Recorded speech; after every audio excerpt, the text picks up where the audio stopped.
I am not going to lie to you. My heart's kind of in my throat right now. You won't be seeing this video until I get back. But I am headed down to Waukesha. Heading down to a small town outside of Milwaukee, Wisconsin. To a Honeybee Expo. They invited me down to speak. Oh my goodness, I haven't spoke for over a year now.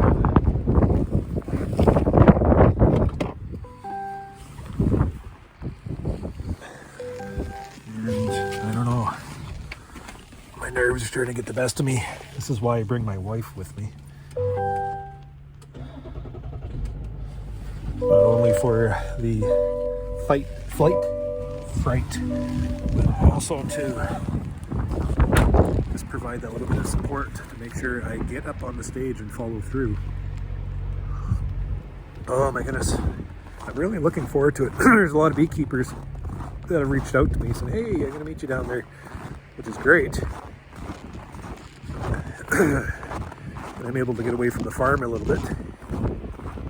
Oh, I hope it's warmer down there than it is here. And I'm gonna have supper with some beekeepers. You know, this whole social experiment I've been doing on YouTube. I've been reaching out.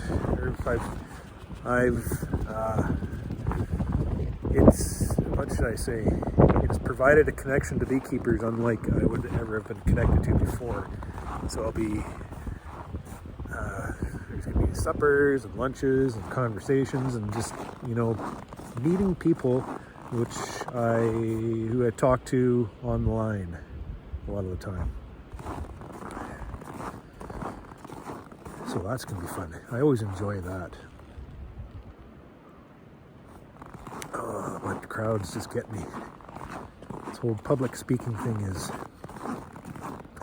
quite an interesting adventure. Doing my customary video as we go to Pewaukee, Wisconsin.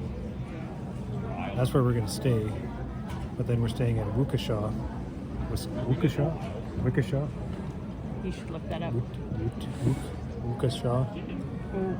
Flying into Milwaukee, I can say Waukesha. that. Waukesha.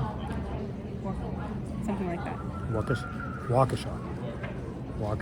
Waukesha, Wisconsin. Flying away from cold and snow. Probably into cold and snow. Yeah, probably won't be much different. We're not going that far. This is the first we've traveled this winter. Back at it again. We had a good night last night. Flew in late. We are in Pewaukee and about to head to Waukesha. Had a beekeeper tell me, you better get those names right, otherwise you'll be tossed out to the streets. In the winter are typically about 10 days, and it makes it so much harder to control varroa dogs. Second day in Waukesha, Wisconsin at the Midwestern Honeybee Expo. Yesterday went very well, very busy. I was up on stage twice, one for my presentation, one for a producer panel, kind of off the cuff producer panel. And this conference, boy, I think they said they have 400 to 500 people, including the vendors, and very engaged. This crowd, I'm quite impressed. Everybody is very tuned in. There's commercials, there's big time commercials, industry, beekeepers who dedicate their work towards the industry, like high level stuff. There's sideliner, there's hobby, and all mixed together. I never know who I'm going to bump into, but it's a lot of fun. You know, these types of things, I love these conferences because it just gets the blood flowing, the juices flowing to get beekeeping again.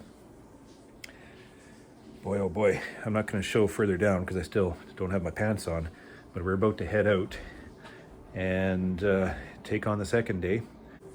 So tonight we're scheduled again, and then we're staying for an extra day in Wisconsin just to drive around. We're not sure exactly what we're going to do, but there's one beekeeper family that we've connected last time we're in Wisconsin, and they just happen to be 30 minutes out of town here.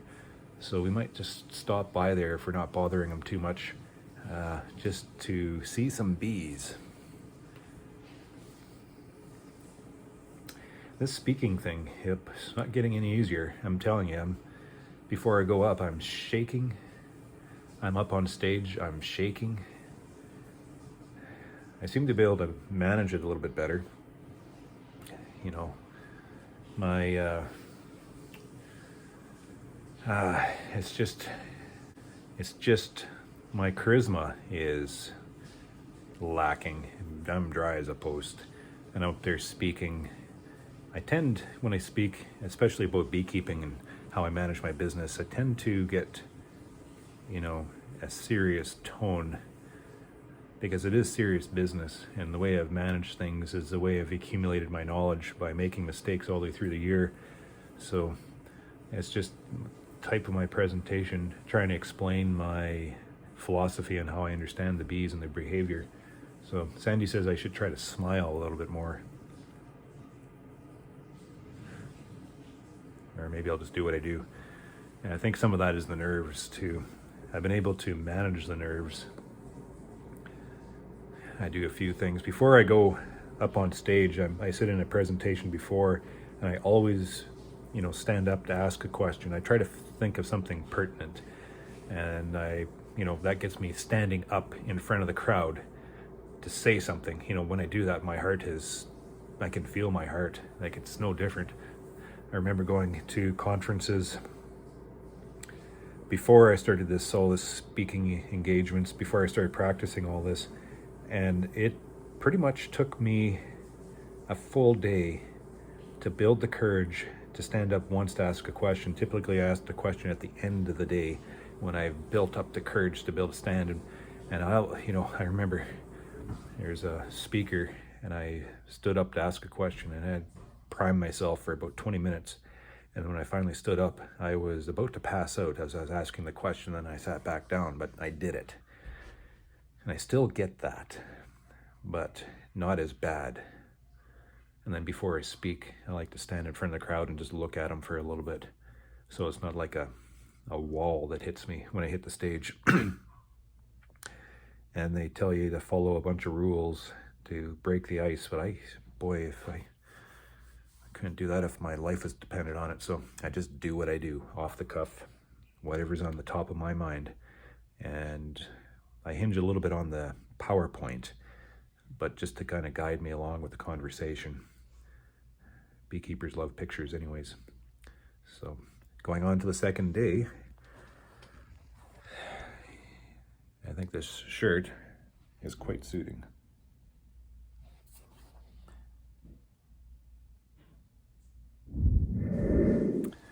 The conference is done. And Sandy and I are taking the Monday just to travel the landscape. I like when I go to these conferences, I like to get out and just see the landscape, to see what it's like. And being in Wisconsin here, just outside of Milwaukee, busy. I want to head, I think it's that way, to farmland. We're going to stop in at a Beekeeper's just for a coffee, and then drive around and get lost in the countryside. Just try to find some agricultural property, see what they do, see what things look like. I have a feeling it's quite familiar to back home. So we're taking this extra day in a way, like Valentine's Day is coming up next month. So Sandy and we've kind of scheduled this as our Valentine's Day treat. We've been dating for 28 years, married for 24.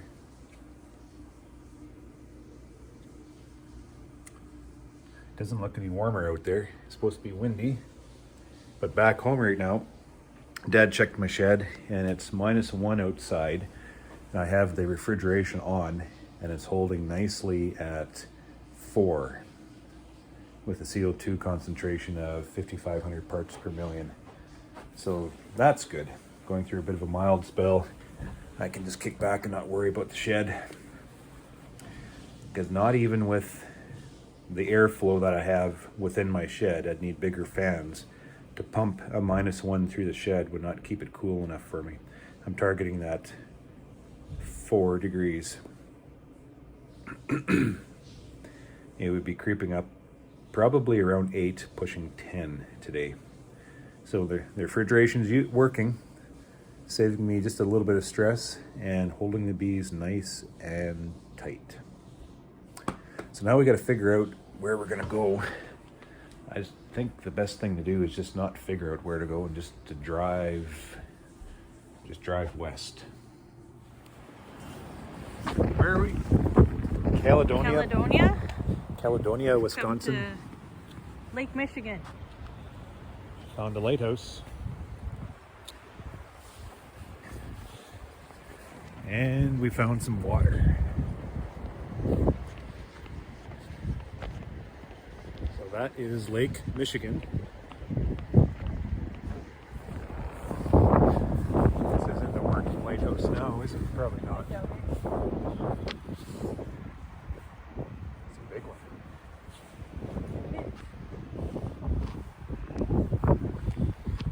That'd be a good picture. It's cold. Oh, and that's what they were saying. There'd be a little bit of ice on the shoreline. Oh, look at that. How close can we get? Probably not very close.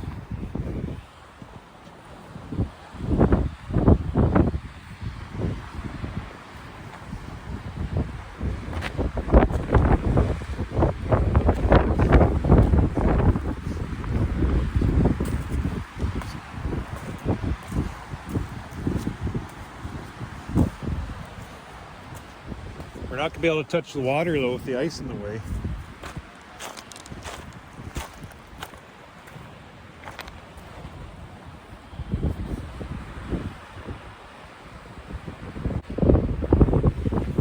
Yeah, let's get a picture of the lighthouse.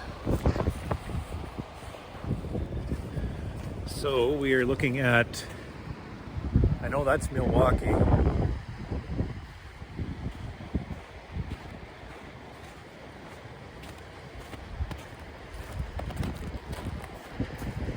Way over there in the distance.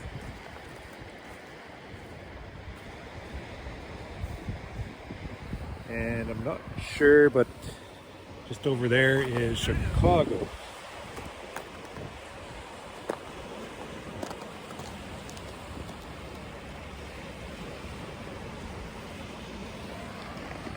And we're right on a point here.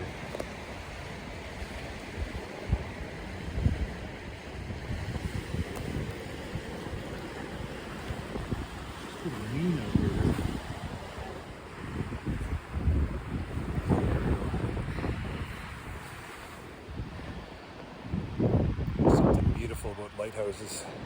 There is. I always like to try and find one on the water.